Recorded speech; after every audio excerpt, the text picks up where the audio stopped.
What's up? Welcome to the Becoming a Bulletproof Buyer webinar series, episode 3. It's webinar 3. It's not Star Wars. Excited to be back. Look forward to covering tonight's topics. Thanks for being here. So, quick refresher, we're jumping in. The first week we talked about setting yourself up for success. What's the process? Who do you need on your team? What makes up your payment? Where can you go? What kind of financing and funding is available to you? Then the second week, we talked about targeting a terrific team. Who are the key players that you need on your team? What's the supporting cast, additional background people? How do you qualify them? What do you look for when you're building it? And should you build your own team, or should you leverage your team's team, which I highly recommend that you do? Today, we're going to be talking about strategic home and neighborhood selection. Digging into that, what should you be looking for? Why? What are things to look out for? And then next week, we'll be talking about some winning ways to write your offer, especially in a competitive market like Seattle is right now. When should you write? What's the right timing for you? Do you want to waive contingencies or not waive contingencies? And you want to work your leverage where you have it as a buyer in the market today. So quick reminder of the 4 topics that we're going through on this. We'll be doing some Q&A at the end, so please save your questions. You can put them in the Q&A part of the chat, or you can use the raise hand function when we get to the end, and we'll go over everything. I hold everything until the end in case you're going to ask a question that we're just about to cover, but I'm happy to answer any questions that come up. So quick recap for last week, targeting the terrific team. We identified all the key players, the lender, the realtor, the inspectors that you need, title and escrow. We talked a little bit about the supporting cast that helps you depending on the type of project that you're doing. Do you need additional inspections like oil tanks, things like that? Are you looking at doing a DADU in Seattle right now, or doing some additional development? Do you need architects or arborists, surveyors, engineers, that kind of stuff? We talked to you about how to qualify them and best practices.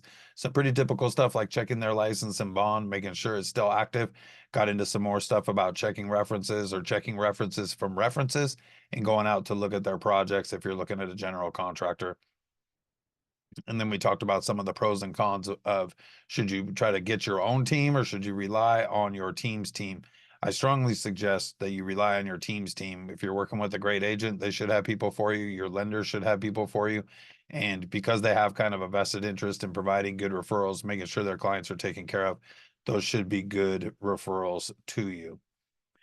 Jumping into today's topic of strategically selecting your home and your neighborhood to make sure that it's good, whether you're looking at something for investment purposes or your dream home, a vacation home, doesn't matter what it is, stepping up or downsizing. You want to make sure that you're picking the right home that'll do what you want it to do now and in the future, and that it's in the location that you really want to be in. You avoid some buyer's remorse, which we'll be talking about as well. So you want to be able to set criteria for sane shopping. And I say that because people are often surprised at how emotional they can be in the home buying process. So you want to stay sane. You want to have good check-ins. You want to have a process that you use to be successful in evaluating things. You want to know what you should be looking at and keeping track of all the key things for you when you're looking for a home. And then you want to have some reliable resources for doing the research, which we have some handy guides that we can get out to you for since you are here. You want to learn key neighborhood criteria that you want to look for and evaluate based on what's important to you. And then what you should be thinking about if the wealth building aspect of real estate is important to you. If you want to really optimize your investment, if you want to take advantage of things over time, we'll tell you a little bit about what to look for there. Our team, again, really quick. So I'm Mark, the founder and lead broker for the Apex team. Amanda Condelius is the operations manager. She makes sure that everybody is taken care of, all the I's are dotted, the T's are crossed, helps build our Apex impact process, make sure the systems are running. And Alex Liatzis is our other lead agent who really works with the clients, make sure that they have a great process, find the right house, get the deal that they like, work really hard to take good care of everybody that we're working with. Most importantly, inform and empower them through the process so they're confident in the decisions they're making. A lot of that information, not all of it, but a lot of it is what we're sharing here with you. Quick disclaimer before we jump in. This presentation is for informational purposes, educational purposes only. There's no guarantee that any of these strategies discussed or recommended will fit your situation or work in the municipality that you're trying to buy-in, and we can't guarantee any result or outcome. All we can do is try to stack the deck in your favor using the tools that we're using to successfully win deals for our clients right now. These are based off of our individual experiences, may not work for everybody. Anything in real estate has risk involved, so do be aware of that. You should always do your own due diligence, verify things to your satisfaction, not let your agent or anybody else pressure you into decisions that you don't want to make. Research any vendor, contractor, subcontractor, or anything whenever you're buying or selling a property. And just overall, make sure you're making good decisions. So let's get started. First thing you want to be looking at is making sure that you're setting clear standards for the house in the area. You should complete a house must have, want to have, and can't have worksheet, which I'll show you in just a second. Do a neighborhood ranking matrix or something similar to that effect. When you're doing those things, you want to think about not just your life now, but where are you going to be in 5 or 10 years, the likely time that you're going to be in this house. A lot of people that we work with buy houses and think they're going to be there 20, 30 years. The reality is life changes. We get job transfers, we have kids, things happen, our parents move in, whatever it may be. Most of the time, people are in houses for 5 to 7 years. So you want to be thinking about not just today, but the next few years. Maybe you're getting married, maybe you're going to start a family, maybe you're planning on relocating and you want the house to make a good investment property for you.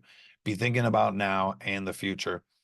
And then be ready to respond if you get new information, new things happen that can create new priorities, but reset those intentionally and mindfully as you go through. Then be open to suggestions, but committed to the outcomes. What I mean by that is identify what are the clear things that you have to have in this process, and then be open to suggestions on some different ways to get there or different ways to accomplish that. Maybe it's a different neighborhood, maybe it's a different house type than what you thought you were looking for or size, but be open to suggestions that are other ways than you were thinking to get to the outcome that you want to have. One key thing that I wanted to make sure and mention, so I put it in early when you're looking at neighborhood evaluation, is drive them. This isn't house, but neighborhoods. This is the thing that not a lot of people think about and can be surprising. So when you're looking at areas, a great best practice is to drive them and really spend some time. Go out in the daytime, go out in the evening, go on the weekends to the areas that you're interested in. Check out some restaurants or coffee shops in the area at different times. Maybe go during traffic and see what would your commute really be like in a traffic period. How bad is it? Is it better than you thought it was going to be? But really check it out and do that thoroughly as you're looking at these neighborhoods. Make sure you understand what you're getting yourself into. We have a buyer tour process that we take all of our clients through when we're working with buyers. We go into a couple different neighborhoods that they've identified that they think they want. Sometimes we'll suggest a neighborhood that we know could hit their needs that maybe wasn't on their radar, but we go around with them and check them out a little bit. We take them to a number of different houses and styles and talk to them about pros and cons of them. But it's worth exploring and getting a feel for a number of different things when you're early in the process.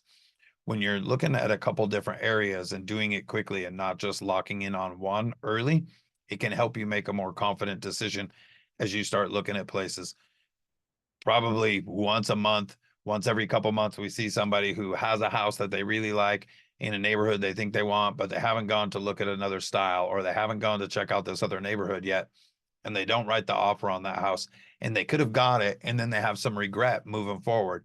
So we like to get people out in different areas and different types of houses really early and quickly, just so that when they see something that really strikes them, they're not wondering, should I go look at that? I need to see this first. I need to check that out first. Let's get that stuff done early so you can move forward with more confidence in the process. When it comes to really checking out a home, we talked about this a little bit in a previous one, but I wanted to revisit it here. You should fill out some kind of wants and needs sheet. We have one. This is kind of a rough example that illustrates the principle, but you want to identify some things, and I would encourage you to bring it with you when you're looking. And what you want to see is, what are the things that the house must have? Identify like 5 of those things, 3 to 5, probably no more than 7 that it has to have. And then what are 5 things that you would like the house to have? What would be nice? Maybe it's a hot tub, maybe it's a 2-car garage, but what are some things that would be nice to have versus must have? Must haves maybe bedrooms, must haves maybe school districts, must haves maybe a 1-story rambler because you don't want to go on stairs. But what are the things that it must have? And those are usually things that are really hard or expensive to change, or impossible. I would look at those as the must-haves. With the exception of, I'll say, bedrooms. Bathrooms are relatively easy to change if you've got space. Bedrooms can be a little trickier to add, but can be doable. If you're not at all interested in a project, then bedrooms and bathrooms would be on the must-have list for sure. You may not lock into square footage as a must-have. Sometimes you can do a lot with square footage if it's done well. So focusing on bedrooms and bathrooms versus square footage could be important, because a really nice 1,600 to 2,100 square foot floor plan can live really well if it's a good floor plan, versus a larger floor plan that's really wonky, 22 to 2,500 square feet, that's really not used well, might not feel as good as the smaller floor plan. So focusing on the must-haves is a good thing.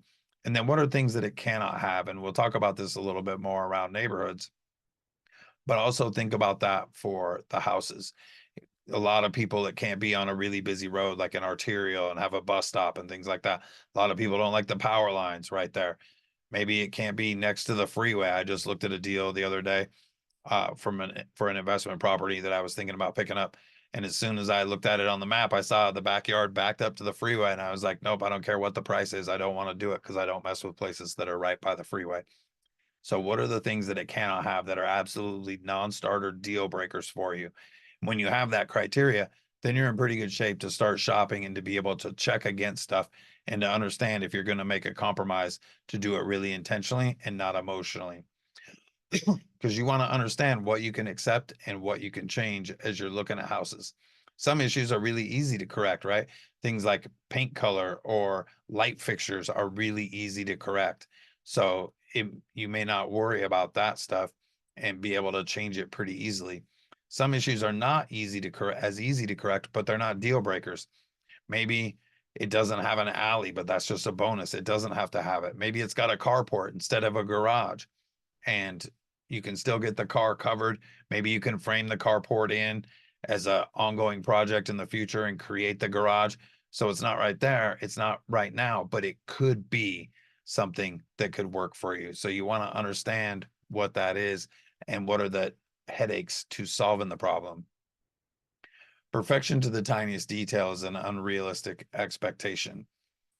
Even in new construction, and having been involved in the construction of over 100 units of new construction, single family and townhouse homes, I'll tell you, every one of those we got to the end and we're like, oh, we could have done this, we could have done that. So finding a place that's already there that is absolutely perfect to the tiniest detail is a tough thing to do.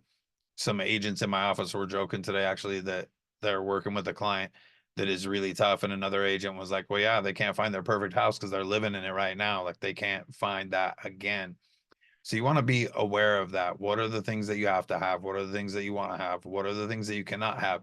So you can make a good decision. And then how hard is it to change the things that you don't like to make it the house that you would want to be?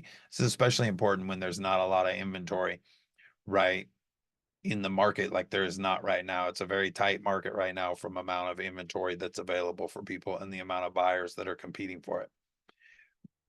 Then you want to prioritize, but be prepared to compromise. You may have to have some give and take in your process. You may have to have some uh, compromise, and be willing to understand what are the things that you can't bend on and what are the things that you can bend on, and be able to do that sometimes in a quick time frame. Sometimes houses come on and they'll come on the market like Thursday afternoon, evening, and they'll have an offer review of the following Monday, Tuesday. And this plays a role of um, kind of writing a winning offer in the timing of the offer. But sometimes you want to go really fast and get in early on that. And so you might want to be writing your offer Thursday night, Friday, to try to get in front of the weekend and remove some competition. When you understand those things and you're confident in your key criteria, you can make really sound and confident decisions and do it quickly and help avoid getting the housing hangover, which people go through. It is, again, a little more of an emotional process that people would think. You get nervous when you're writing offer, you get nervous waiting to hear if it's accepted.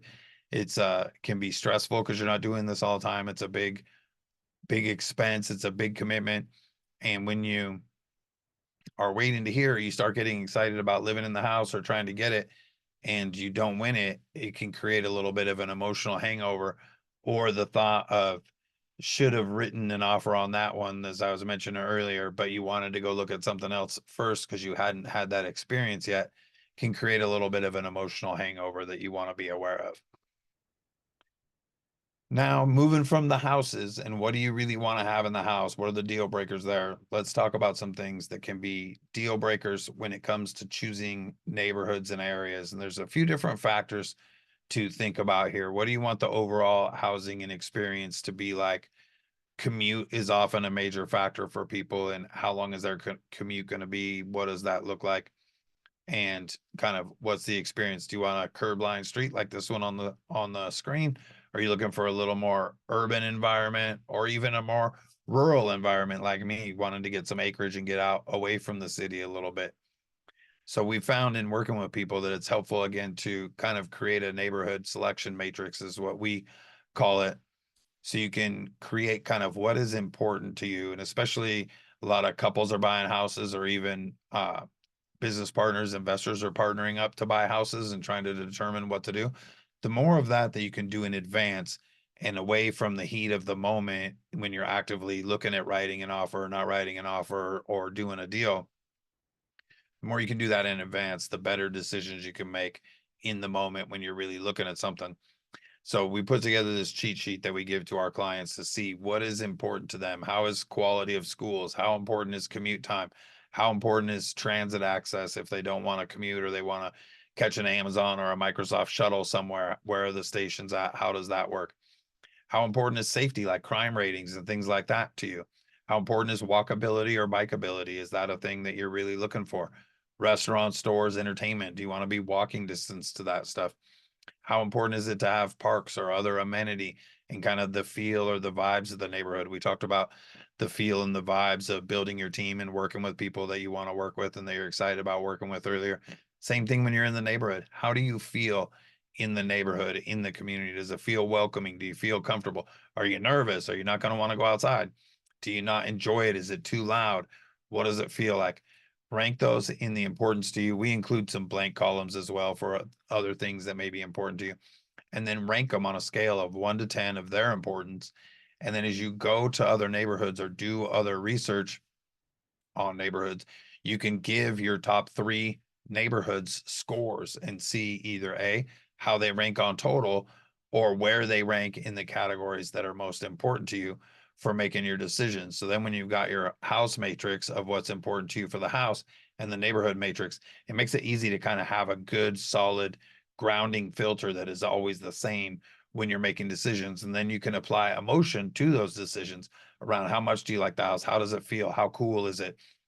and make a really good informed decision that you can be confident in going forward. So believe me, it sucks if people ever get like make a rash decision or spur of the moment decision and then have some buyer's remorse, whether they didn't get a house that they wanted or they got a place that they really shouldn't have gone after. And we try to check in with people and make sure, hey, does this really work for you? You said this was important, it doesn't have it. But sometimes when we get in the moment and get excited, especially if we're making multiple offers and responding back or escalating, we can get a little bit excited and then have some remorse around, man, did I overpay? Did I do too much? I shouldn't have stretched. So we want to put some controls in place to set ourselves up for success in advance of that scenario showing up. When you're looking at neighborhoods, some of the things that you want to think about are things that are important to you. What's important to your life and how you live? Is the ease of access and parking important?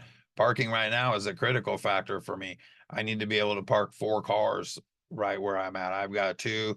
My sons are driving now, so I need parking. A lot of places that I like, the parking doesn't work. The driveway's not set up. So parking is a big driver for me. I want a garage for at least one of the cars and then to be able to park the other ones around fairly easily or safely. Is it easy to get access to the neighborhood? Ease of access, I'll explain that a little bit more what I mean there. Is it easy to get where you're trying to go routinely from that neighborhood? Ballard is a neighborhood that's really popular with a lot of people. I grew up just north of Ballard. My dad actually had a restaurant in Ballard where the Taco Time is now, way back in the day. My grandma had an apartment building in Ballard for forever. I spent a lot of time in Ballard. I've seen it change a bunch, which I'll talk about some of those changes in a minute. when it comes to ease of access, Ballard is a disaster. It is hard to get anywhere from Ballard. If you're going downtown, you got to worry about the bridge and what's going on. It's hard to get to 99, let alone I-5. If you got to get to Bellevue from Ballard, it is really tough. So how easy is it to get in and out and to other parts of town from where you're at in that neighborhood? There's spots in Issaquah, like up on Klahani. There's only really 1 to 2 roads down off of the plateau with thousands and thousands of people living up there. So the commute can be really tough. And once you're up there, you don't have all the amenities that you may want to have. So that is a thing to keep in mind. How easy is it to get in and out of the neighborhood and get where you want to go? If you're working from home and you don't have to do a bunch of driving and stuff, then that may not be a concern. But that's a key thing to think about. What does that look like to really try to get somewhere all the time? Are having restaurants and nightlife really important to you? Is that a thing that you're really looking for? And if it is, do you need them right now, or could you wait a little minute, like a year or two to get some of that? I'll talk about the area of Shoreline as an example there. Shoreline's been working on upzoning a bunch for the last few years. They're doing some new stuff with the new state legislation that's happening, but they've put in a bunch more apartment and townhouse zoning in, and they're working really aggressively to create these really cool neighborhood pedestrian friendly business corridors where they have apartments with mixed use retail on the ground floor. They're actively gearing it to having restaurants and bars and shops for people with streets that are basically like built to be pedestrian and bike friendly. Those projects are just coming out of the ground, but in 2, 3 years, those neighborhoods are going to be really cool. If that's a thing that you're looking for, that's like hyper walkable, really cool feel, easy to get in and out of, and close to light rail. If that's a thing that you're looking for, Shoreline could be a great destination for you for the next couple of years, where it's not really popping right now like Capitol Hill or Fremont or some of the other areas, but it could be a great opportunity to get in a little bit ahead of the curve and be able to take advantage of that. If you want to stay away from restaurants and nightlife and the additional noise and occasional police cars and things that come with that, that's an important thing to think about if you want to stay away from that kind of stuff. Access to the mountains or golf. These were based on my preferences, right? I want to be able to get to the mountains to go snowboarding or go do some hiking. I like to be close to golf courses. There's some spots in the city where it's just a little bit tougher to get to golf courses than other spots, or there's nothing close by or convenient. So when I'm picking areas, those are things that are important to me. Would I make sacrifices? I mentioned I'm looking for some acreage. I understand I'm going to lose some convenience for that, but I might want to find some property out more North Bend or out by Monroe where it's easier to get to Stevens Pass, or down by Enumclaw where I could get up to Crystal pretty easy. I would lose some amenity, but I would gain things based on other things that are priority for me. Down by Enumclaw, I could get to Rainier easier. I could get to Crystal easier. So I'd have a longer commute, but I can get some good property and get access to the other things that I want to do. If I'm staying in the city for a couple more years and my sons are wrapping up school and that stuff, then if I'm looking at a live-in flip situation for my next place before I get the property, I may look at something on Beacon Hill or West Seattle, 2 of my favorite golf courses around, or out in North Seattle where I grew up, out by Jackson Park. And then I'm close to a golf course that I like, and that brings some quality to my life that I like to have. Do you want to be by the beaches or water? Is that important to you? A lot of people like to be able to go take in the sunset or get out on the lake for skiing or fishing or that. What are those kind of things that are important to you? Do you need big yards and sidewalks, or do you hate yard work and you want something that's a smaller lot, like a planned unit development in a big master community, or a townhouse kind of site, or even a condominium? Grocery stores. This one always trips people out when I talk about grocery stores, because they're like, what do you mean? What are you talking about grocery stores? Like, they're everywhere, but they're actually not. There's a few parts of the greater Seattle area that getting to a grocery store is tough. And especially if you like the fancy grocery stores, if you like the Whole Foods or the Amazon markets or the PCC or the Trader Joe's, there are some communities where that none of those are around. And if that's a thing that's important to you, there's areas where you might have to drive 15, 18 minutes just to get to a grocery store, like a decent sized grocery store around here.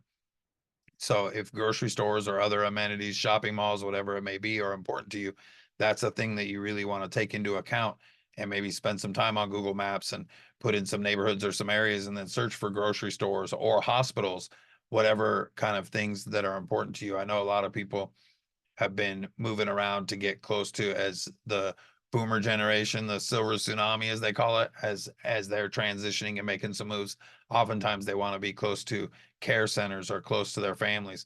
So what are the things that are important to you in your search, and then adding those and ranking them in level of importance. Now we'll move into the what's important to avoid in your life. So this is the thing, everybody spends a lot of time thinking about what is the stuff that they want to have, and we can become a little bit target fixated on what are the things that we want to have and get a little blind to some of the things that we don't want to be around or see or have. Unfortunately, we have the opportunity to help avoid those when we're being intentional. So I do always like to call out what are things that you absolutely want to try to avoid at all costs. So we'll talk about a few of them here that come up for a lot of people. You're somebody who doesn't want to see any graffiti or any of that kind of stuff, right? Some people think graffiti can be an indicator of a lot of other things. There's probably some truth to that. I don't know. Some graffiti, like big murals and pieces, I like. A lot of tagging and stuff I don't really like, but that can be a thing for you to keep an eye out for as you're looking at different neighborhoods and considering different things. How much of that is around power lines? Nobody really likes seeing power lines around. I would say, especially the big high voltage transformer lines. There's areas in Seattle and some of the surrounding areas through the east side where those big high voltage lines are running through, and you can hear them crackling in the rain or even the fog around here. You might want to stay away from those. We see a lot of houses sit on the market, a lot of investor kind of deals where the house looks great and you're like, why is this house so cheap? And buyers will all the time send me stuff. Why this place looks like an amazing deal? Why is it so cheap? Why has it been sitting on the market? And as soon as I go look at it from an overhead map, I see the power lines running through the backyard. So you may really want to stay away from those. Or maybe you're somebody who doesn't care and you're down to roll the dice on the cancer lines. Totally your call. New thing that people are looking for right now can be a little harder to avoid, but the tent cities, or the tents stacked up on the sidewalks or in the woods or things like that. You probably don't want those around. So keeping an eye out for things like that, or opportunities for things like that to pop up in your neighborhood. A friend of mine has a couple townhouses in a development site down off of Martin Luther King by Franklin, and always really loved the neighborhood. And then on this kind of vacant lot, wooded area a few doors away, over the last year, these tent cities have been moving in, then they get swept out, and then they come back and RVs are parking, and where it wasn't a problem for a year ago, now that's kind of come onto the rotation of people moving through. So you want to keep an eye out for signs like that if that's things that you don't want to have, or you may want to select municipalities specifically based on trying to avoid that, or understanding what neighborhoods may have a little insulation from that just because there's nothing else desirable for that community to be in that neighborhood for. They can't get other things that they're looking for in those neighborhoods, of which there's a couple of those pockets as well. Might want to avoid street entertainment. They're showing a kind of a busker here. I was thinking a little bit more about Aurora. I grew up in North Seattle out in Broadview, and that stretch of Aurora from 85th to 145th has a lot of what I'll call street entertainment. You may not want to be near any of that. That may not be the vibe you're looking for, or even want to drive through as you're going home. So you want to understand what's important to avoid in your life. Where do you feel safe? What is enjoyable? And keep an eye out for that stuff as you're exploring these neighborhoods and looking at different things. You want to not just look for what you want to have, but what are the things that you want to avoid? Because what you don't want can be as important as what you want. Sadly, I have had a couple clients over the years who have bought places or moved into places that just weren't looking for some of the potential pitfalls of things. And then once they got into the projects, typically more investors that were just so hungry to get a deal that they didn't see some of the pitfalls that could create challenges to their deals, and they weren't paying attention to it. So I've learned to always call out and identify what are some things that you don't want, or want to avoid when looking at investor deals. I often run them through what's called a SWOT analysis, which you may be familiar with. Look at the strengths, look at the weaknesses, look at the opportunities, and look at the threats in the deal. So that I'm not just running through the world with rose-colored glasses, but looking at things really practically to make sure that I'm making good, sound decisions. And then what was may not be what is, or what will come to be. So a lot of neighborhoods change and transition over time. And that's a thing to be aware of. You can look for some leading and lagging indicators of neighborhoods in transition and things going on. And some neighborhoods are going up and some neighborhoods are going down. And I won't get into all the reasons or thinking behind that. That'll be a podcast topic for another day. But you just do want to be aware of that and look at some things around that. Does it seem like businesses in the area are thriving? Does it seem like they're shuttering and starting to slow down? Are there a lot of vacancies in the neighborhood strip malls or the big box stores in the developments in the area? There's some neighborhoods that I've seen change incredibly in this area over time, right? I talked about Ballard earlier, and Ballard, when I was a kid, it was full of homeless people and drunken fishermen, and was just a really rough scene, man. It wasn't a spot that anybody wanted to hang out. The bars were, well, they were kind of fun. I remember having some fun in bars in Ballard before I was 21 back in the day, but it was a very different vibe than it is now in Ballard, right? I never would have seen that coming, or Ballard getting to the desirability that it has today. Same like Hilltop in Tacoma is another great example of a neighborhood that's really changed. If you're as old as I am or a little bit older, you might remember back to the days when the Army Rangers and the gangs had big machine gun fights on Hilltop, because Hilltop was a really rough and tough neighborhood back then. Now I go to Hilltop looking at houses, and there's like front yard gardens and jogging strollers and hipster coffee shops, and it's a very different scene than what it was back then, 30, 40 years ago for sure. uh Another neighborhood that's changed is like the Central District in Seattle.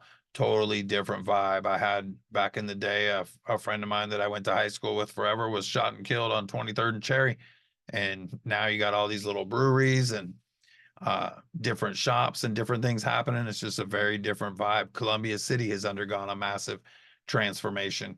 And there are things that you can look for to try to identify those. So if you're in a neighborhood and it doesn't necessarily feel like your vibe right now, you can look for some leading indicators, right? We joked a lot about when the Starbucks opened up in White Center, or when I was doing stuff in Portland, we would kind of follow the New Seasons and see. New Seasons is a fancy grocery store out of Portland, like a Whole Foods or a PCC.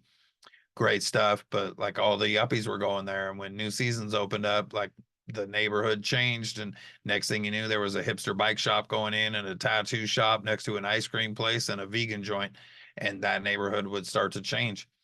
On the flip side of that, you can look at things like I talked about. Are businesses vacating? How many homes are in disrepair? What's going on in the neighborhood and the feel of things? Does it feel like it's bustling? Is there light rail coming in? Is a big driver for a lot of communities and areas right now.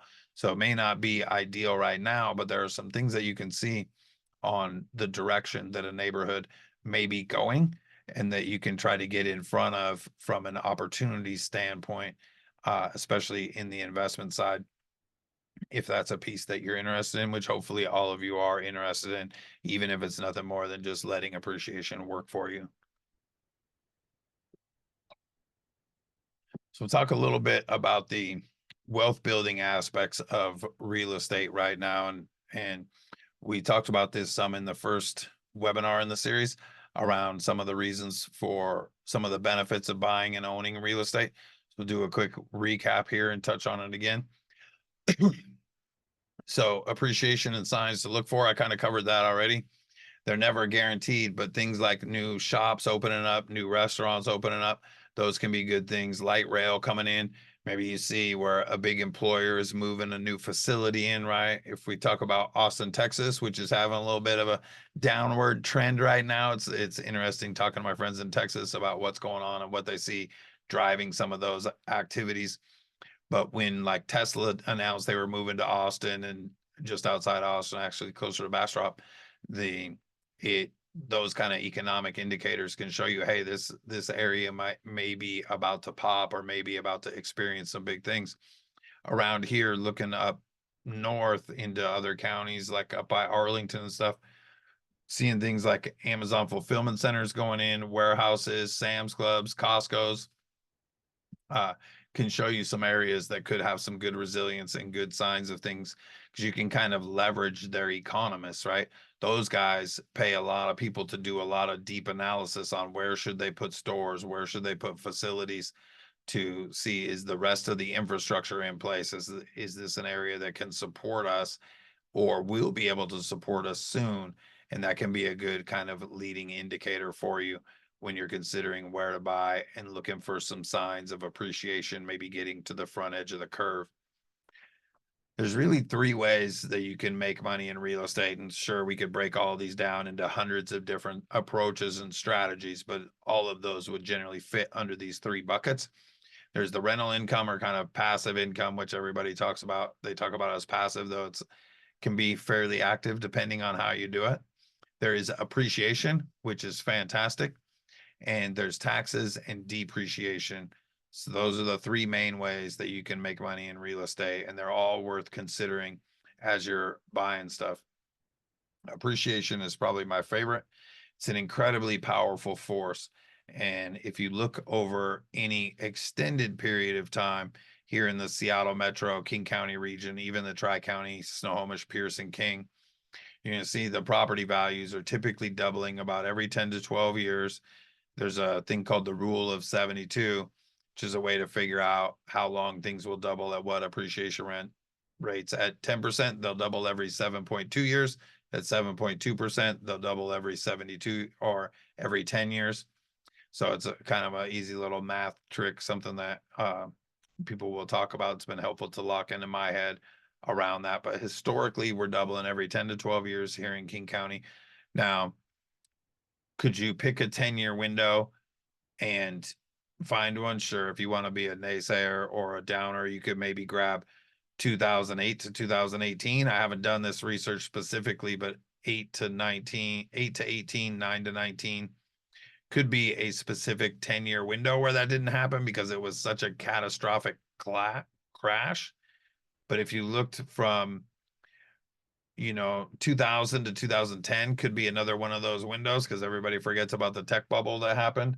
But if you look at most windows inside of the last 30, 40, 50 years around here, you're going to make money over time doing nothing.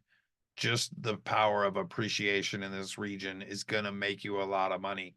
So you're looking at buying a house for 800,000 today, and in 10 years it doubles. It's going to be worth $1.6 million. $1 million is going to be worth $2 million. 500,000 is going to be worth $1 million. Really powerful numbers, and that's without doing anything extra to force the appreciation, without taking advantage of any of the land use codes around here right now, where you can add additional units, where you can fix up the house and create sweat equity in it to really spike those numbers for yourself. It is not too hard to become a millionaire in our market and region, just buying a house and letting the market do the work for you. Then you start adding in things like the taxes and depreciation, especially if you get into the investment side of the property. You do get some tax benefits from just being an owner, but the investment side can really help you on the tax side. And that's part of why a lot of tech people have moved into buying a primary house and then moving to another house, turning their past house into a rental house, or buying a separate investment property so that they can take advantage of some of the taxes and the depreciation stuff to offset some of the high wages that they're making, so that the government isn't getting as much of their money as they would otherwise. Those are both really good things. And then a lot of people like the rental income, letting somebody else pay off your property, getting a property paid off, and adding to your Social Security or other fixed income, other investments that you have for your retirement, is another great way to make money in real estate. A method that I didn't put in here because I was a little conflicted about what to do with it, but I will talk about it, is looking at another way that you can kind of make money or create money with real estate is taking out equity lines, maybe not a second position, but a first position. There are some investors whose strategy is to like get houses and just keep debt on them. They do that a couple different ways. They will look at refinancing as the properties appreciate, whether they add value or just appreciation happens, and then they take out more debt on the property, and the difference in the debt they can take out, pay off what they owed and get more. If they owed 400,000, they could go to a $700,000 loan. Now they got 300 grand tax free. Talk to your accountant. Again, we're not talking deep tax strategy here. Understand your position, tax laws change, all of that stuff. But they'll take that debt out on the property and get 300 grand in cash to be able to do things. Do their payments go up? Do they have to pay them? Yeah, absolutely. You can make a lot of mortgage payments with 300 grand cash. So that's one way that they can get some cash. Some people will keep the properties in debt, or they'll pay them down over time and then refinance them, pull a big chunk of cash out, and use life insurance to pay them off. A little different strategy, a little more advanced. There's more to that, but that can be another way to go, that you can use your real estate to take advantage and create some money and income for you over time. Talked a little bit about this already, the new construction, new restaurants or commercial. Well, I didn't talk about new construction, but that can be another good indicator for you of some positive things happening in a neighborhood and leveraging some other people's kind of economics. If you look at, there's a lot of townhouses going in, that can be a really good sign. There's a lot of houses being updated and fixed and flipped. That can be a good sign, though occasionally a little misleading. Sometimes that's the only spot where people can make deals work for them from an investment standpoint, but it doesn't necessarily mean that the market's continuing to lift. The market may have a little bit of a ceiling there, and they can just buy properties deep enough that they can make the deals work. When you're looking at new construction, I really like to look at the larger projects, things like bigger apartment developments, not necessarily high rises, but bigger apartment developments, much bigger townhouse sites. I'm not talking about the 4 to 8 unit sites. I'm talking big apartment buildings that took up a few lots or a city block, or like 40, 50, 60 unit townhouse sites going in, because somebody has done a lot of research to make sure that that market's going to be viable and solid by the time that project comes to completion. There's still risk in it, of course, always risk. Do your due diligence, right? But those can be really good signs that some smart people somewhere have decided to do something, and that probably some guys who are working on Wall Street with a lot of really fancy degrees have decided that it's a pretty safe bet to put their money in the pot there. You can also keep an eye out for new restaurants or little commercial spaces, right? Houses turning over, or new mixed use developments with new stuff, new life coming in, and are they being populated? Are the restaurants busy? That's another great reason to go at night and see what's going on. If that's the thing that you're looking for, are there people in the restaurants, or just the restaurants there full of empty tables? That's a little less encouraging of a sign as you're looking at neighborhoods and hoping for appreciation. The last piece I want to touch on in this is the zoning. This is a really huge thing right now in our area. It's happening all over the country. One of my former business partners saw this really clearly, really early, even earlier than I did, about what was going to happen across the country. He was incredibly confident about it. The zoning and what they call the middle housing market. Most municipalities are trying to aggressively make moves for this. California's been doing it. Oregon, Portland specifically, does some cool stuff. Seattle is on the leading edge. Kirkland is doing some cool stuff. A few other municipalities are following the way. Even the state of Washington as a whole has legislated zoning changes across the state that the individual cities are figuring out how to incorporate right now. It'll really take effect almost everywhere by 2025, is when most places have to either have their own plan in effect, or they'll be forced to adopt the state guidelines. What that means is there's really no more single family lots. You can turn every single family lot into a multi-unit lot now. And in some areas like Seattle and Kirkland, you can even sell those lots separately. And this can be a great way to make additional money, make additional passive income, add value, create multi-generational housing for yourself. There is a ton of things that can go on with this. Most agents don't really understand this. It's not part of the agent education. It's a newer niche. It is becoming a little more standardized. So some agents are starting to figure out some stuff, or at least enough to be dangerous, that, oh yeah, I think you could do this here. You may be able to do this here. There is a fair amount of due diligence to do there. So I would suggest that you find somebody that's good with this. We talked about key things to look for around these in building a terrific team.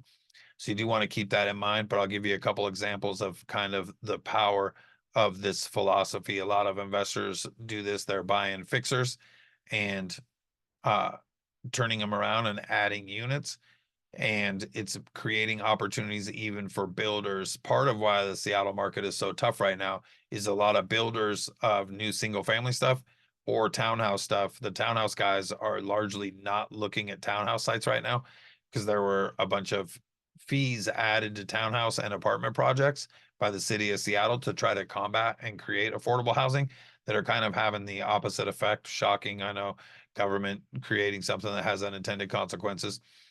I do think their hearts were in the right place there, but that's creating more people looking at the single family space, more competition with single family home buyers. What a lot of people are doing with these properties right now is either in the short or long term buying a property. So, for example, Seattle, if we look at Ballard, you can buy a house on a 5,000 square foot lot. Maybe it's one of those charming, 1920s Ballard Craftsman bungalow places that has a little garage, and it's got the garage pulling in from the front, and an unfinished or finished basement, and it's 1,800 square feet total. It's a nice little house with a big backyard. But now you can build a whole separate house in the backyard and make a lot of money doing it because you can sell that house separately now. So you can buy that single family house in Ballard. And what a lot of investors are doing is they're buying that house for, let's say, 700, 800,000. They're putting 80 to 100,000 into it. And now that house is worth $1 million. So they're making 100,000 on that house, right? Or maybe in this market, they're buying it for 950 and it's worth $1.1 million, $1.2 million when it's done just for the house. But then in the backyard, they can build a whole new house, and building that new house costs 350, 400,000, and it's worth 7, 800,000 when it's done. So you can buy your own house and make $500,000 in equity pretty quickly right there. You can also create a good amount of passive income from that additional house in the back. Same you are probably seeing as you're out driving around, specifically in Seattle. They're doing this a ton in Kirkland, tearing down one house and building 3 on a single family lot. You can build a house, what's called an attached AADU or attached additional dwelling unit, and a DADU. So you can do 3 houses on one lot, which is incredibly powerful. With the new state legislation, in some areas, you would be able to do 6 units on those lots when they come in, if you're close to rapid transit, doing things like that. So there's a ton of upside that can be done from the wealth building standpoint without having to be even a crazy investor doing crazy things. If you just get a house and control the land, the appreciation of the opportunity will drive the value of your investment up and help make you money over time without you having to do anything. If you really want to turbocharge it, you can take advantage of some of those other strategies. We love talking about those and helping our clients get into those. We just did one for somebody in North Seattle right now. They just bought a house in North Seattle. We'll be selling their current townhouse in Ballard right after that so that they can buy another house right away. We just help somebody get a great house in Ballard that the basement can be separated out and created as like a mother-in-law unit, and the lot will support 1 or 2 additional units on it in the future, which is becoming a key part of their retirement plan. So we love looking at things like that for our clients, and definitely think that's a thing that you should keep in mind as you're looking at houses. What is that additional potential? And should you be considering that and understanding the timing of that? That really wraps up what we wanted to cover for everybody today in the 3rd segment of the series. So we've already talked about setting yourself up for success, the process overview, the team overview, what makes up your payment, what are the 4 key things, right? The PITI payment, principal, interest, taxes, and insurance. We talked a lot in there about the costs. Let me revisit that. When you're buying a house, think about all the costs. Everybody thinks about down payment and gets surprised by the closing costs that they have to bring to bear. I don't know why most lenders do such a shitty job of explaining that to people, but there's going to be a couple percent more than the purchase price of the house that you're going to need to bring to the loan. We talked about that. We talked about questions to ask to understand how much your lender's charging and how that works when we talked about financing and funding methods. Talked about targeting a terrific team, right? Especially if you're looking at some of the more advanced strategies that we talked about here today in the neighborhood evaluation. But who are the key players that you need that are going to be involved in pretty much every transaction? What should you look for in them? How do you make sure that you're getting good people to help you in your journey? Talked about how to qualify them and then leveraging your team's team or building your own team.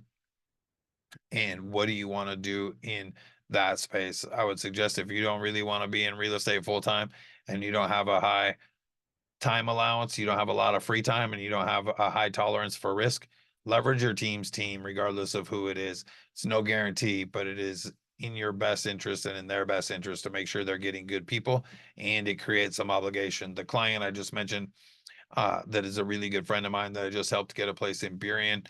They wanted to get the floors redone. There was some staining, and I referred them a contractor who did some work. They had questions. Now I'm concerned and wanting to make sure that everything is going good. So I'm talking to the contractor and trying to make sure that everything is good. I'm checking on the price. I'm trying to help them on the price because it's my referral. It's my team. It's my client and it's my friend. So I really want everything to go good all the way around. And it's a contractor I really like. So I wouldn't have referred him if I thought the client was a total pain in the ass or a crazy person. So they had some trust going in that it was going to be a good client that would be good to work with. Today, we talked about the strategic selections for your home and your area, what you want to look for. How do you set good criteria so you can stay sane in the shopping process?